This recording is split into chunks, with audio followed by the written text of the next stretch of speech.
yang apa ya, di keluarganya itu saja barangkali belum satu pandangan kan begitu ya. Katakan kalau macam Idrus di Aceh, aku di Medan ini kan dalam lingkungan keluarga yang betul-betul Muslim semua kan begitu. Jadi dia melihat adanya perbedaan-perbedaan atau masalah yang ada di sana. Betul. Bang. Jadi sebenarnya gini Bang Alis, kalau dulu itu tidak ada masalah. Karena belum masuk unsur-unsur keduniaan, belum masuk unsur-unsur apa namanya ya. Sekarang kan orang politik yang memancurkan semua ini. Persaudaraan kita, orang politik. Itu. Dia kan bahar orang politik. Oh iya. Jadi orang politik yang merusak hubungan ini. Sebenarnya. Oh ini Kristen, ini Islam. Orang politik kenapa? Yang dia hanya bisa maju. Kalau tidak aku buat begini perpecahan, aku nggak bisa dapat apa-apa. Kok dulu nggak ada masalah? Kok aku di Padang, aku sekolah di seminari lagi nggak ada masalah. Oh, kok di seminari ya? Nah, seminari di Padang, di Yosudarso. Aku pindah jadi Yosudarso dia. Tapi awalnya seminari. Dan itu tidak ada masalah. Di Medan juga gitu. Tapi sekarang mulai dibenturkan. Makanya Jai, Bahar itu menulis buku itu untuk menghilangkan bahwasannya dia tuh bukan orang politik benar gitu. Ya, tapi sekarang perbedaan itu kan dipertajam oleh orang politik. Perbedaan itu dihancurkan. Jadi bukan hanya itu Bang Halis. Jadi karena memang seperti ini, mohon maaf nih Pak Jaya. Jadi di buku saya yang terbaru tentang Badan Pemeriksa Keuangan, bukan BPK Medan. Jadi secara khusus ada judul tentang politik. Jadi memang kalau politik dalam arti yang murni, yang sesungguhnya itu kan mulia. Yang apa ini ketika memang dicampur adukan antara pemahaman politik dengan politisi, perilaku politik. Nah ini Pak Jaya masuknya di situ. Jadi kalau ketika memang politisi busuk yang menjadi contoh, seolah-olah politik itu busuk. Ini problemnya memang kita. Nah, saya terang saja saya katakan justru saya menulis buku ini dalam konteks politik juga. Ada artinya yang baik kan untuk mengajarkan tentang apa pengalaman. Ada nilai-nilai religius, kemudian cuma memang jadi kemungkinan jadi perdebatan Pak Jaya. Kalau di tempat Bapak itu adat bersandi Sara, Sara bersandi Kitabullah. Kalau di Batak ini kadang-kadang agama itu bersandi kepada adat gitu loh. Jadi memang itu menarik gitu. Tapi jangan kemudian kita jadikan itu pertentangan. Kita jadikan aja itu misalnya studi untuk hal-hal yang positif kan begitu. Nah, yang membuat pertentangan ini kan gini, Pak. Orang itu kalau ini aman dua-dua, dia tidak dapat sesuatu yang memihak kepada dia. Di laga ini habis-habisan, kau ikut aku. Kalau enggak, ayah kau. Itu orang politik juga itu. Ngumpul sambil ngitik-ngitik. Jadi politik itu Bang, menurut kami dulu Bang, ngumpul sambil ngitik-ngitik. Itulah dia, ngitik orang aja kan. Ya. Jadi betul yang dibilang si Jaya ini betul. Kalau dia dulu di seminari, dan kemudian kita tenang-tenang saja. Aku 12 tahun sekolah di sekolah Katolik. Pemilihannya bukan masalah agama. Pada saat itu, kondisi sekolah Katolik itu lebih baik dari sekolah dasar negeri. Itu yang diambil oleh orang tuaku. Kenapa aku di sekolah Katolik? Betul. Nah, jadi bukan karena, nanti dia masuk gereja. Ya, kalau masuk gereja kadang-kadang kita harus ikut juga memang. Ayo masuk ke gereja. Ambil air di depan pintu, kita buat tanda salib. Pada saat itu kita kan juga belum memahami agama. Dan pada saat itu kita tahu Tuhan satu dan itu semuanya baik. Nah jadi kita tidak persoalan. Tapi belakangan mungkin saja ya ada orang yang mempersoalkan. Itulah yang dibilang orang politik is suck. Nah jadi memang kurang nyaman kalau kita tanya sekolah di mana kau dulu? Kenapa tidak di madrasah? Kenapa tidak di mana? Ya mana aku tahu, tanyalah bapak aku kenapa aku disekolahkannya di sana. Gini, kadang-kadang kalau pilihan itu beda isi. Artinya orang tua pada saat nyekolahkan anaknya itu kan banyak objektif, banyak alasan, banyak motivasi ya. Kurasa itu aja ukurannya. Jadi ada orang yang misalnya menilai begini, penanaman sebuah nilai itu yang paling masuk itu kan pada saat masih anak-anak. Ibarat katanya seperti memahat batu. Sementara kalau udah tua itu kan seperti melukis di atas pasir kalau di atas air ya. Jadi ada seperti itu yang mungkin ada yang pemahaman seperti itu mengkhawatirkan kalau anak yang dikasih yang sekolah bukan yang muslim, pemahaman-pemahaman yang non-Muslim lebih banyak masuk, sehingga ini akan sulit orang tua nanti mengarahkan anaknya kepada agama yang mereka anut. Itu barangkali. Ya, tapi Ya, itu aku rasa aku nggak rasa ada. sama dengan si Jaya yang mau dibilang ya mungkin. Aku rasa itu tergantung di rumah. Iya, iya. Karena pendidikan pertama yang kita terima itu adalah pendidikan di rumah. Ya. Ya, yang kita terima itu adalah dari orang tua. Karena gini, aku potong sedikit ya.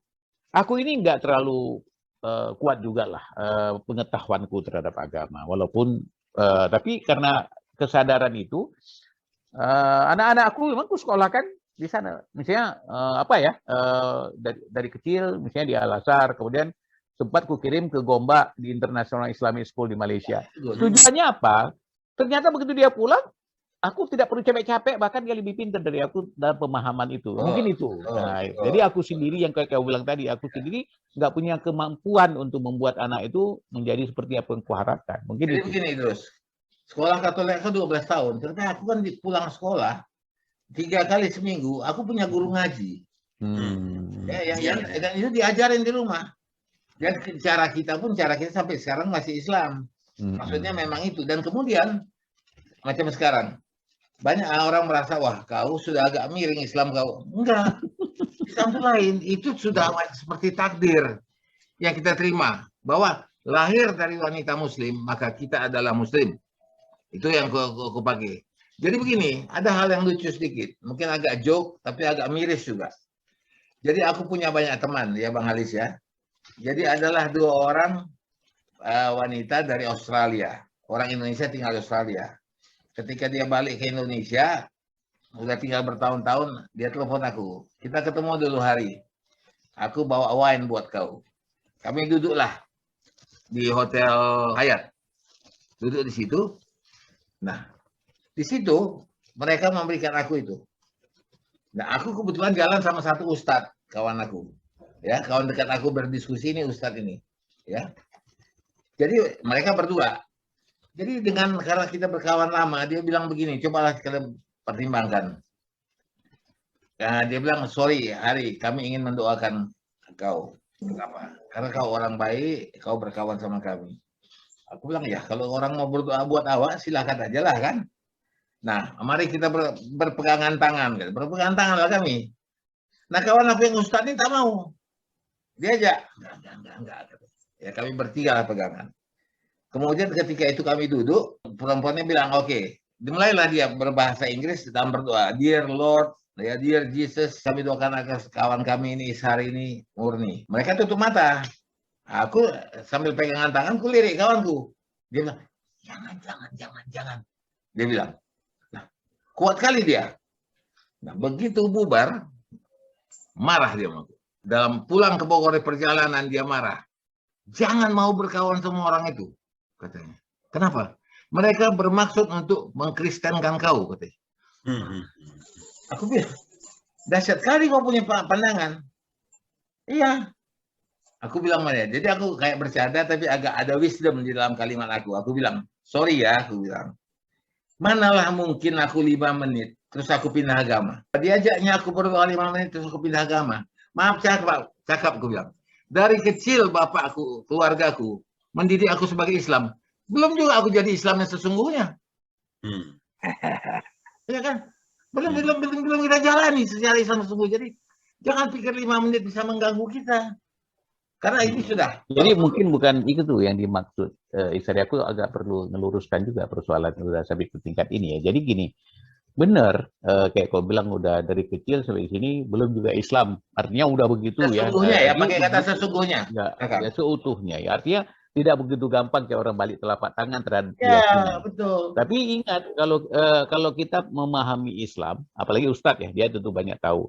Mengenai akidah itu ada sudah strictly, artinya nggak ada tawar menawar, itu pula. Jadi yang itu yang dilarang oleh dia. Jadi misalnya dalam hal ritual itu tidak boleh dicampur aduk. Nah itu pula di Islam. Tapi kan ada hikayatnya bahwa apa itu? Nggak usah cerita soal itu terus. Soal ritual, aku tahu persis mana ritual mana yang tidak. Makanya aku yang nggak biasa aja. Karena ada yang ada ritual, ada yang nggak ada ritual. Dan aku tidak akan cerita kalau di sini yang ritual itu yang mana. Dan aku menganggap ini tidak ada ritualnya. Kemanapun aku bisa pergi masuk. Itu aku sekolah tuh 4 tahun terus. Aku sekolah di seminari di Padang. Dan aku tahu kenapa seminari tahu loh, kok sekolah kami dari mulai pagi itu sampai sore. Iya, iya betul. Itu bukan sekolah macam biasa. Sampai sore kami. Dan aku tahu lah perbedaan-perbedaannya. Jadi kalau orang cerita ini ritual itu semacam udahlah, kalau kau nggak tahu udahlah, aku nggak menyampuri. Nah itu dia. Jadi orang yang di luar menganggap ini ritual, ini nggak ritual. Aku yang lebih tahu lah mana ritual mana tidak. Ya, ya. Enggak, maksudnya disebut ritual itu kan ritual di dalam agama lain. Nggak ada, Dos. Nggak ada. Nah, aku tahu. Mungkin ya, jadi juga tahu lah mana ritual, mana yang tidak. Nggak usah ritual lah. Aku berpikir begini, nggak usah ritual lah sekarang. Ada orang mau mendoakan kita. Barangkali silahkan. Coba sekarang ingatan aku. Bahwa ada cerita katanya, ada orang waktu hikayat Nabi dulu, ada yang didoakan oleh agama lain, dia terima kok. Oh, nggak ada masalah, Is. Kalau orang mendoakan kita, nggak ada masalah. Sampai tidaknya doa itu kan bukan urusan kita, itu urusan Allah. Tapi kau ingat bahwa orang Islam tidak bisa mendoakan orang yang non-Islam. Oh iya, itu pasti. Rasulullah sendiri untuk pamannya aja tidak bisa. Ya kan, Nabi Nuh aja untuk anaknya nggak bisa. Nah, Nabi Ibrahim, nah gitu. Jadi artinya udah straight. Justru karena itu aku tidak mendoakan mereka, biar aja. Ya. Makanya aku bilang persoalan orang doakannya welcome, silakan aja. Soalnya sampai tidak ada masalah. Jadi kalau yang kau bilang tadi itu terus ya, bahwa tidak ada semuanya, tidak sebagai seorang Islam tidak mendoakan. Kita lihat ada kesalahkaprahan sekarang ini. Coba tengok dalam suatu kegiatan nasional misalnya. Marilah kita berdoa menurut agama kita masing-masing. Tapi yang membacakan doanya itu seorang kiai atau apa. Iya kan pernah kita lihat gitu kan. Iya. Jadi gini aja Bang Ali. Dalam kasus hari ini tadi kan kawan-kawannya yang berdoa untuk dia kan gitu kan. Bukan no problem. Bukan hari yang apa kan. Jadi ini yang kita kadang-kadang yang salah kaprah ini kan begitu ya. Jadi begini. Kalau kita teruskan nanti pembicaraan antara boleh tidak ini dalam agama. Hilang esensi buku buat Batak Puasa. Itu bagus tuh. Kita balik aja ceritanya bahwa pengalaman pribadi masing-masing itu hanyalah sebuah cerita. Jangan diteladani. Kalau kita teruskan ini pun, itu pun tak selesai. Ya betul. Banyak cerita si Baharudin ini yang mungkin nanti tak tamat pula, tergantung cerita. Ya, aku melihat di budaya ya. Mari kita kembalikan dulu. Tadi ketika dibilang ada kesamaan antara kita, misalnya meriam bambu. Alif menyinggung, kemudian Baharudin menyinggung. Aku juga merasakan itu. Dulu kawan-kawan kami itu, kalau masih ada bulu matanya, alisnya, berarti dia bukan pemain meriam bambu. Ya, nggak kebakar ya. Orang pemain meriam bambu pasti ini hangus, tidak ada bulu matanya. Jadi kalau nengok jelangkung bisa dia. Coba cerita itu, Din. Itulah kesenangan ya kan. Jadi di buku itu ada meriam bambu, Bang. Oh iya. Itu menarik. Bukan Karena hanya kenapa menarik itu, Bang? Karena generasi milenial nggak kenal dia meriam bambu itu. Yang dia kenal jadi yang tapi sebenarnya mungkin ini Pak Jaya, bukan hanya meriam bambu, tapi juga rangkaian cerita yang pantas dijadikan meriam itu jenis bambu yang bagaimana. Ada di situ. Yang jadi lemang itu nanti buat lemang bambu yang bagaimana. Beda itu bambu. Nah, sama juga nanti ketika Bapak di Sidimpuan itu ada makanan yang rame. Sekarang tiap hari juga bisa keluar. Yang namanya pucuk rotan, pakat. Oh ya, pakat. Nah, nanti di situ juga diceritakan jenis yang dijadikan pakat itu jenis rotan yang bagaimana. Berjenis yang bagaimana yang jadikan lampit. Begitu Pak Idrus. Di Kalimantan yang jadikan lampit itu jenis rotan yang bagaimana. Jadi makanya memang ceritanya berbaur antara yang agama dengan masalah ilmu pengetahuan, khususnya keanekaragaman hayati. Jadi kenapa saya cerita pakat? Karena bulan puasa itu rame untuk buka makanan bulan puasa itu loh. Aku makan itu.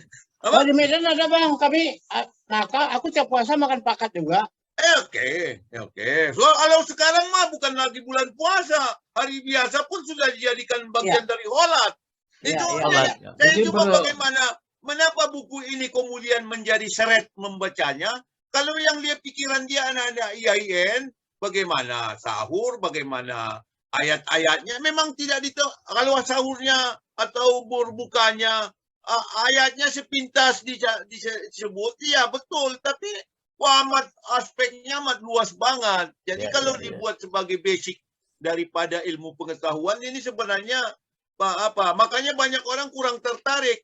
Nah, karena itu Kompas pernah menjadikan ini buku waktu bulan puasa dulu, jadikan buku minggu ini, gitu loh promosinya. Tapi memang juga diceritakan seperti yang Pak Ishari bilang tadi, dia di lingkungan kami di lingkungan yang plural, walaupun Sidimpuan lebih dominan Muslimnya, tapi kemudian jadi di lingkungan yang plural, cerita plural ini mungkin menjadi bahan untuk orang lain yang mayoritas kan lingkungan tiap hari beragama. Nah, jadi kebetulan saya juga memang sekolah saya walaupun pagi sekolah umum, sore saya dimasukkan pengajian. Jadi hanya level itu aja agama saya memang. Tidak sampai kepada sekolah perguruan tinggi keagamaan kan begitu yang makanya saya lebih cenderung sebenarnya cerita agama yang dikaitkan dengan pengetahuan yang bersifat umum. Sama nih, aku pulang sekolah, aku ngaji. Tapi dikunci kamar supaya aku jangan keluar. Aku lari dari jendela.